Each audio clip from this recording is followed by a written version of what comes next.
हरियाणा के गुरुग्राम के अंदर सिविल लाइन थाना क्षेत्र है, उसी के अंतर्गत एक खो गांव पड़ता है। दोस्तों 2 जनवरी 2026 का दिन होता है। सुबह के करीब 1:30 से 2 बजे का वक्त रहा होगा जब राहगीर एक प्राइमरी स्कूल की बगल में जाते हैं और वहां जाकर जो दृश्य देखते हैं, इनकी आंखें फटी की फटी रह जाती हैं।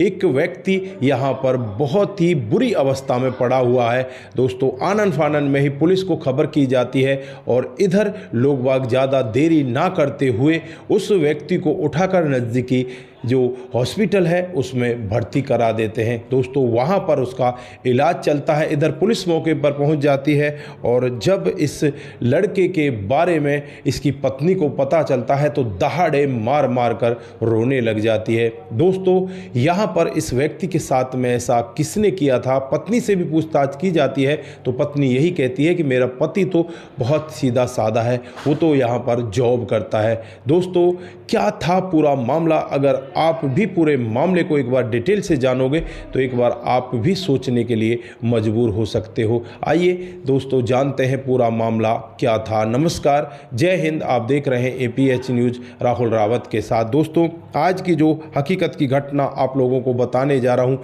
ये हरियाणा के गुरुग्राम के अंतर्गत सिविल लाइन थाना क्षेत्र है और इसी के अंतर्गत खो गाँव की ये 2 जनवरी 2026 की हकीकत की घटना है। दोस्तों जैसा कि मैंने आपको बताया कि एक व्यक्ति वहां पर बहुत ही गलत अवस्था में, यानी कि उसके शरीर पर बहुत सारे चोटों के निशान होते हैं और वो ऐसा लग रहा था कि बस ये बचने वाला ही मुश्किल है। आनन फानन में ही लोग बाग उसे हॉस्पिटल लेकर जाते हैं। दोस्तों जब उसके बारे में पता किया जाता है तो पता चलता है कि ये शिवशंकर है जिसकी उम्र 35 साल है और ये खो गांव में ही एक कमरा किराए पर लेकर रहता है। दोस्तों इसकी पत्नी का नाम पूनम है और जिसकी उम्र 35 साल है। इसका एक 12 साल का बेटा भी है। इनका घर परिवार बड़े अच्छे से चल रहा होता है। जब पत्नी पूनम को इस सब के बारे में पता चलता है तो पत्नी भी दहाड़े मार मार कर रोने लग जाती है, बेटा भी रोता है। दोस्तों ये सभी लोग हॉस्पिटल में पहुंच जाते हैं।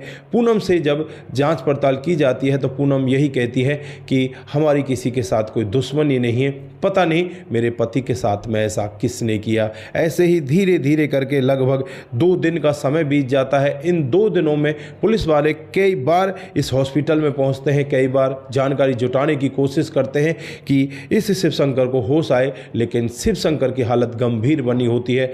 जो डॉक्टर साहब होते हैं वो यही कहते हैं कि अभी इसकी हालत गंभीर है, अभी इससे बातचीत नहीं की जा सकती। दोस्तों अब यहाँ पर जैसे ही 2 दिन का समय बीतता है, 4 जनवरी आ जाती है। 4 जनवरी को इस शिवशंकर की भाभी इस हॉस्पिटल में इस लड़के से मिलने के लिए आती है। दोस्तों जब ये मिलने के लिए आती है तो यहाँ पर ये सीधे नज़दीकी पुलिस स्टेशन में पहुँच जाती है और वहाँ जाकर पुलिस वालों को कहने लगती है कि ये सब उसकी पत्नी पूनम ने ही कराया है। पुलिस वाले हक्का बक्का रह जाते हैं, कहने लगते हैं कि तुम्हारे पास क्या सबूत है, तुम जो ऐसे कह रही हो। तो यहाँ पर जो भाभी है वो कहने लगती है कि एक मनसुख नाम का लड़का है, वो इस पूनम के साथ अवैध संबंधों में है और काफ़ी दिनों से इनका अफेयर चल रहा है। जो पति पत्नी है इनके बीच में काफ़ी लड़ाइयाँ भी होती हैं, वो लड़ाइयों की वजह ही ये मनसुख होता है।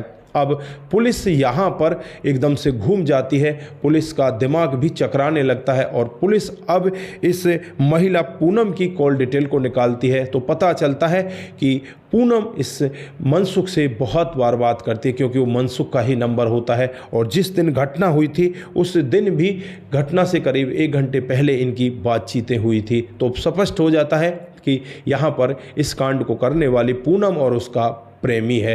अब प्रेमी को भी गिरफ्तार किया जाता है, पूनम को भी गिरफ्तार किया जाता है। पूनम पहले इधर उधर की बातों से पुलिस को गुमराह करने की कोशिश करती है, लेकिन जब पुलिस का रवैया देखती है, पुलिस का डंडा देखती है तो एकदम से टूट जाती है और एक एक बातें सत्य बताने लगती है। पूनम बताती है कि आज से कई साल पहले हमारी शादी होती है और शादी होने के बाद जो मेरा पति है वो मुझे लेकर दिल्ली आ जाता है। दोस्तों जो शिवशंकर है वो रहने वाला पीछे से उत्तर प्रदेश के प्रयागराज का होता है। प्रयागराज में ही रहा करता है और प्रयागराज से चलकर वो दिल्ली कामकाज करने के लिए आ जाता है। दिल्ली में वो कामकाज करने लगता है, लेकिन दिल्ली में उसकी जॉब इतनी ज़्यादा सेटल नहीं होती। फिर उसकी जॉब गुड़गांव में लग जाती है। गुड़गांव में जॉब लगने के बाद फिर वो सिविल लाइन थाना क्षेत्र के अंतर्गत जो गांव पड़ता है गुरुग्राम में ही खो गांव, उस खो गांव में एक कमरा किराए पर ले लेता है, वहीं पर रहने लगता है। धीरे धीरे करके इनका कामकाज आगे बढ़ने लगता है। कुछ दिन के बाद इनको एक बेटा होता है और बेटा भी अब धीरे धीरे करके बड़ा होने लगता है। पत्नी अपने पति से कहने लगती है, तुम अकेले कमाते हो, हमारा गुजारा तो चल रहा है, लेकिन हमारे बेटे की परवरिश के लिए ज़्यादा पैसे चाहिए, क्यों ना मैं भी कमाने लगूं, मैं भी जॉब करने लगूं। फिर यहाँ पर पत्नी भी जॉब करना स्टार्ट कर देती है। पड़ोस में ही एक कंपनी में लग जाती है और वहीं पर कामकाज करने लगती है। धीरे धीरे करके समय बीतने लगता है। पिछले 6 महीने यानी घटना से 6 महीने पहले का वाक़या होता है, जब पूनम की मुलाकात बिहार के खगड़िया का रहने वाला एक मनसुख नाम का लड़का होता है, जिसकी उम्र 30 साल होती है। उसके साथ बातचीत हो जाती है। बातचीतों का सिलसिला इस कदर आगे बढ़ने लगता है, दोनों यहाँ पर एक दूसरे के साथ फिजिकल मिलने लगते हैं। दोस्तों, जब पति अपनी ड्यूटी पर जाया करता, बेटा स्कूल चला जाया करता, तो पत्नी उस प्रेमी को अपने घर पर बुला लिया करती और उसके साथ वो अवैध संबंधों में होती। दोस्तों, धीरे धीरे करके समय बीत रहा होता है। एक दिन का वाक़या होता है जब ये पति शिव शंकर जल्द ही अपनी ड्यूटी से घर आ जाता है और घर आने के बाद जो दृश्य देखता है, इसकी आंखें फटी की फटी रह जाती हैं। इसकी पत्नी किसी दूसरे गैर मर्द के साथ बाहों में लिपट कर लेटी हुई है। दोस्तों, यहाँ पर पति को बहुत ज़्यादा गुस्सा आता है। गुस्से में वो बुरा भला भी कहता है और यहाँ पर जो प्रेमी है वो भाग जाता है। पत्नी को यहाँ पर मार पिटाई भी लगाई जाती है, उसका फ़ोन छीन लिया जाता है, उसकी नौकरी बंद करा दी जाती है। हालांकि ये पूनम अपने पति से कहती है कि ये मेरे साथ काम करने वाला है, बस ऐसे ही मुझसे मिलने के लिए आया था, लेकिन ऐसे फॉर्मल किसी के कमरे में कोई किससे मिलने आएगा और एक दूसरे के साथ चिपकना क्या ये फॉर्मल मुलाकात होती है। दोस्तों, अब यहाँ पर पति को शक हो गया था पूरा का पूरा। पति ने उसकी सिम निकाल कर तोड़ दी थी, उसे फ़ोन भी देना बंद कर दिया था और यहाँ पर अब पूनम तड़फने लगी थी। बहुत ज़्यादा देर हो चुकी थी कि अब पूनम उस मनसुख के बगैर रह ही नहीं पा रही थी। पूनम को लग रहा था कि अगर मनसुख नहीं मिला तो तू मर ही जाएगी। दोस्तों, अब यहाँ पर मनसुख भी कुछ ऐसा काम करता है, एक छोटा सा मोबाइल खरीद कर इस पूनम को दे देता है। पूनम उसे छुपा लेती है। जब पति घर पर नहीं होता, पूनम उस मोबाइल से मनसुख से बातचीत करने लगती है। धीरे धीरे समय बीतने लगता है। समय के हिसाब से ही अब यहाँ पर पूनम बहुत ज़्यादा दुखी हो जाती है। पूनम अपने मन ही मन सोच लेती है कि मुझे अब इस अपने पति को रास्ते से हटाना होगा, नहीं तो मैं अपने प्रेमी से मिल ही नहीं पाऊंगी।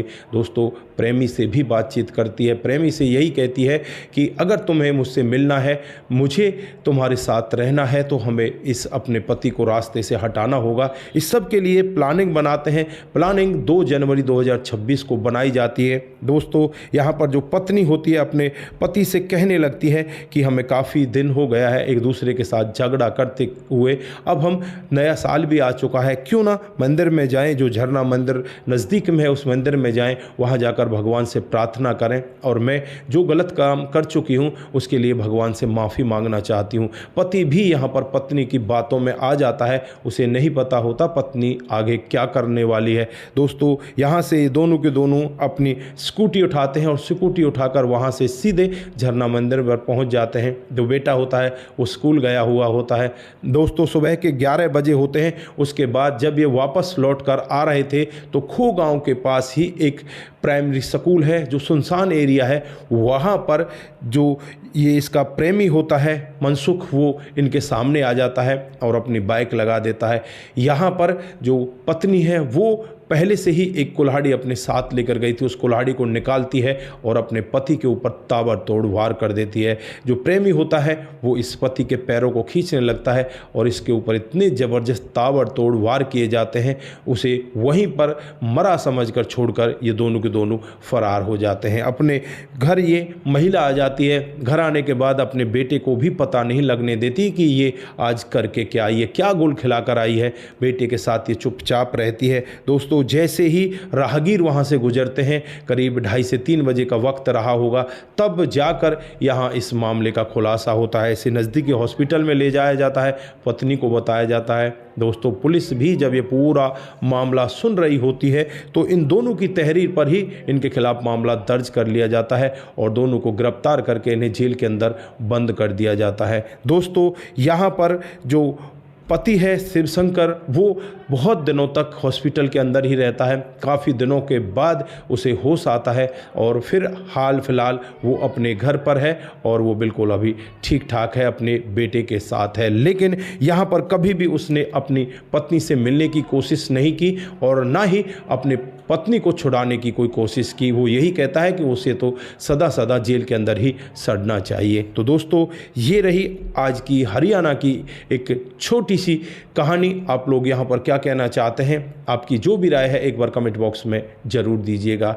दोस्तों आजकल ज़्यादातर जो क्राइम के केसेस हैं वो अवैध संबंधों के चलते हुए बढ़ते जा रहे हैं। जहाँ पर भी अवैध संबंध दिखता है वहाँ पर ऐसे मामले आगे बढ़ते चले जाते हैं। बाकी आप लोगों की क्या राय है, आप लोग यहाँ पर क्या कहना चाहते हैं, आपकी जो भी राय है एक बार कमेंट बॉक्स में ज़रूर दीजिएगा। आज के लिए बस इतना ही, फिर मिलते हैं किसी नए मोड के साथ। तब तक के लिए आप अपना ख्याल रखें, परिवार का ख्याल रखें, सतर्क रहें, सावधान रहें, रिश्तों की अहमियत को ज़रूर समझें। नमस्कार, जय हिंद, जय भारत।